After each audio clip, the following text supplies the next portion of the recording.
మన కనుచూపు మేరలో కూడా అసలు కనబట్టలేదు.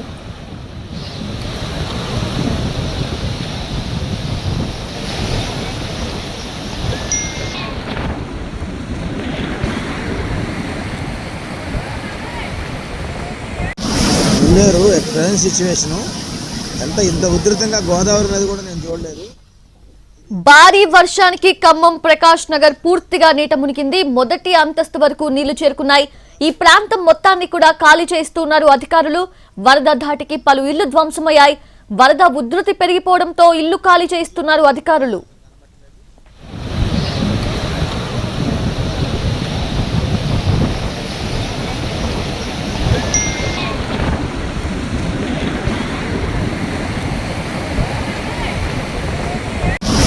మున్నేరు ప్రజెంట్ సిచ్యువేషను ఇంత ఉధృతంగా గోదావరి నది కూడా నేను చూడలేదు.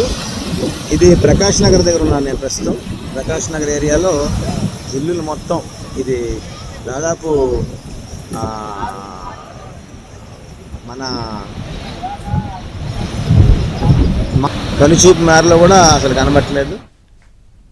ఎన్టీవీ స్క్రీన్ మీద ఎక్స్క్లూజివ్ గా చూస్తున్నాము దృశ్యాలు.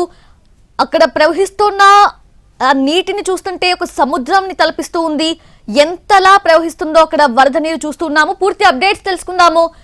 మా ప్రతినిధి భూపాల్ సిద్ధంగా ఉన్నారు. భూపాల్, ఏంటి అక్కడ అసలు ఫస్ట్ ఫ్లోర్ వరకు కూడా మొత్తం వాటర్ చేరుకుంది, ఒక సముద్రంలా ప్రవహిస్తుంది అక్కడ వాటర్ అంతా కూడా. సో ఏం చేస్తున్నారు అధికారులు, ఎటువంటి చర్యలు చేపడుతున్నారు?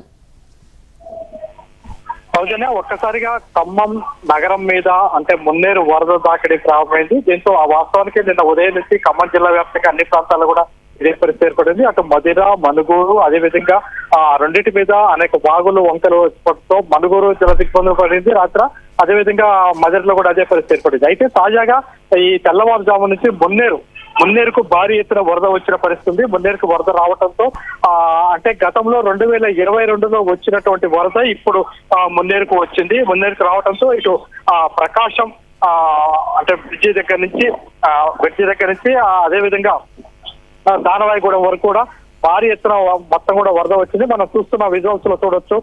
మొత్తం కూడా అనేక ఇండ్ల మీదకి జనాలంతా ఎక్కి ఉన్నారు. దాదాపుగా ఈ ఉదయం తెల్లవారుజాము నుంచి కూడా ఇండ్ల మీదకి ఎక్కువ ఉన్న పరిస్థితి ఉంది. వాళ్ళందరినీ రక్షించడం అంటే అక్కడ ఉన్న ఎన్డీఆర్ఎఫ్ కానీ, అదేవిధంగా ఇక్కడ ఉన్న మున్సిపల్ కార్పొరేషన్ కి సంబంధించిన వాళ్ళ పరిస్థితి అంటే సాధ్యం కాని పరిస్థితి ఏర్పడింది. ప్రధానంగా ఇప్పటికే సిఎల్పీని ఇప్పుడు ఇంతకుముందు కొద్దిసేపటి క్రితం బట్టి విక్రమార్క వచ్చి కూడా పరిశీలించి కేంద్రాన్ని పరిశీలించడం జరిగింది. మొత్తం ఇప్పటికీ దాదాపుగా 21 మంది వరదలో చిక్కుకొని పోయిన పరిస్థితి ఉంది. అంటే ఆకేరు వద్ద 11 మంది, అదేవిధంగా మున్నేరు వద్ద ఒక 9 మంది వరదలో చిక్కుకొని పోయి ఉన్నారు. వీటితో పాటు నాయకుడు కూడా వద్ద ఒక 3 ఇదే వరదలో చిక్కుకొని పోయిన వాళ్ళు. అంటే వాస్తవానికి ఒక ఇంటి మీద వాళ్ళు దాచుకున్న వాళ్ళని రక్షించడం కోసం వాళ్ళకి లైఫ్ జాకెట్లను కూడా డ్రోన్ కెమెరా ద్వారా పంపించడం జరిగింది. అలా పంపించినప్పటికీ ప్రయోజనం లేకపోయింది. ఎందుకంటే వాళ్ళు ఉన్న ఇల్లు కూలిపోయి దాంట్లోంచి వాళ్ళు జారిపోయి 3 కొట్టుకపోవడం గల్లంతవడం జరిగింది. మరోవైపున ఖమ్మం నగరంలోని మున్నేరు వద్ద కూడా మొత్తం కూడా ఒక 11 మంది చిక్కుకొని పోయారు. వీళ్ళందరినీ చిక్కుకొని పోయిన వాళ్ళని రక్షించడం కోసం అంటే హెలికాప్టర్లు కూడా పంపించాలని మొత్తం మంత్రులందరూ కూడా చీఫ్ సెక్రటరీకి విజ్ఞప్తి చేయడం జరిగింది. అయితే హెలికాప్టర్ రావడానికి వాతావరణ పరిస్థితులు కూడా అనుకూలించట్లేదు. ప్రధానంగా భారీ ఎత్తున వరద వస్తున్న విషయం మనకు తెలిసిందే. అయితే ఎగువన అంటే మహబాద్ లో 50 సెంటీమీటర్ల వర్షపాతం ఒక్క రోజులో నమోదైంది. ఆ వర్షపాతం అంతా కూడా ఖమ్మం మున్నేరు మీదకి పడుతున్న పరిస్థితి. దీంతో ఈ మున్నేరు పరివాహక ప్రాంతం అంతా అంటే దాని చుట్టూ వైపులా అటు పాలేరు నియోజకవర్గం వస్తుంది, ఇటు ఖమ్మం నియోజకవర్గం వస్తుంది. 2 వైపులకి మొత్తం వరద అంతా కూడా రావడంతో ఇండ్ల మీదకి వచ్చినాయి. దాదాపుగా 2 అంతస్తుల భవనాలు, 3 అంతస్తుల భవనాలు కూడా ఈ ఇండ్ల మీద అంటే ఇండ్లలోకి నీళ్లు వచ్చిన పరిస్థితి ఉంది. దీంతో కార్పొరేషన్ అధికారులు జోక్యం చేసుకొని అంటే వాళ్ళందరినీ బయటికి తీసుకొని రావడానికి ప్రయత్నం చేస్తున్నారు. అయితే కొంత ఈ ఉదయం నుంచి వరద అంటే వర్షం కొంత తెరిపించింది. ఆ వర్షం ఎంతసేపు తెరిపిస్తుందని తెలియదు. అయితే ఇదే వర్షం ఇదే విధంగా కొనసాగితే మాత్రం కొంత ఇబ్బందికరమైన పరిస్థితి ఏర్పడుతుంది. మరోవైపున ఖమ్మం నగరం నుంచి అంటే ఖమ్మం జిల్లా నుంచే మొత్తం అన్ని ప్రాంతాలకి రాకపోకలు పూర్తిగా బంద్ అయిన పరిస్థితి. ఖమ్మం నుంచి హైదరాబాద్ కి వెళ్లే రోడ్లు కావచ్చు, అదేవిధంగా విజయవాడకి ఖమ్మం నుంచి మిగతా ప్రాంతాలకు వెళ్లి అన్ని రోడ్లని మాత్రం దిగ్బంధం చేశారు. ఎవరిని వాహనాలు వెళ్ళనీయకుండా చేశారు. ఎవరిని వాహనాలు వెళ్ళనీయకుండా చేస్తున్నారు. ఆర్టీసీ బస్సులు కూడా ఎక్కడికక్కడ నిలుపుదల చేసిన పరిస్థితి. మొత్తం వరదంట 2022లో ఏ విధంగా అయితే వచ్చిందో ఆ విధంగా మున్నేరు వరద రావడంతో ఖమ్మం నియోజకవర్గం, ఖమ్మం అదేవిధంగా ఖమ్మం చుట్టుపక్కల ప్రాంతాల్లో కొంత ఇబ్బందికరమైన పరిస్థితి ఏర్పడింది. సౌజన్య. ఎస్ భూపాల్, ఎంతటి దారుణ పరిస్థితి ఎన్టీవీ స్క్రీన్ మీద చూపిస్తున్న విజువల్స్ లో చూస్తుంటే అర్థమవుతోంది. ఎంత ఉధృతంగా ప్రవహిస్తుంది అక్కడంతా కూడా.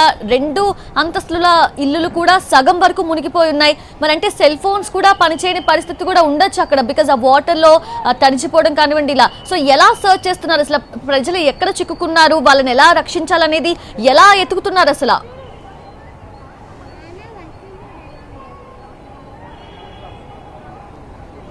సౌజన్య, మీరు చెప్పింది వాస్తవమే. ప్రధానంగా గత రాత్రి నుంచి అంటే వర్షం ఉండటం, అదేవిధంగా వరద ఉండటంతో ఈ ప్రాంతంలో మొత్తం కూడా కరెంటును కూడా తీసివేయడం జరిగింది. ఎందుకంటే కరెంటును తీసివేయకపోతే దాని ప్రభావంతో కరెంటు షాక్ గురయ్యే అవకాశాలు ఉంటుంది. అదేవిధంగా అంటే ఈ పరిస్థితుల్లో దృష్టిలో పెట్టుకొని కరెంటును తీసివేయడం జరిగింది. దానివల్ల సెల్ ఫోన్లు కూడా పనిచేయని పరిస్థితి ఉంది.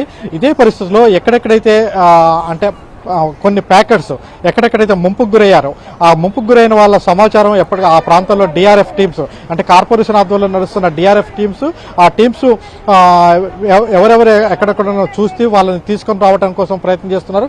మనం విజువల్స్ లో చూడొచ్చు, అంటే వాళ్ళని తీసుకురావడానికి ఏ విధంగా వెళ్తున్నారనేది. అంటే ఇదే కాకుండా మొత్తం నగరంలో ఉన్న అధికారులందరూ కూడా, జిల్లా కలెక్టర్, ఎస్పీ, సిపి అందరూ కూడా దీని మీద దృష్టి సారించారు.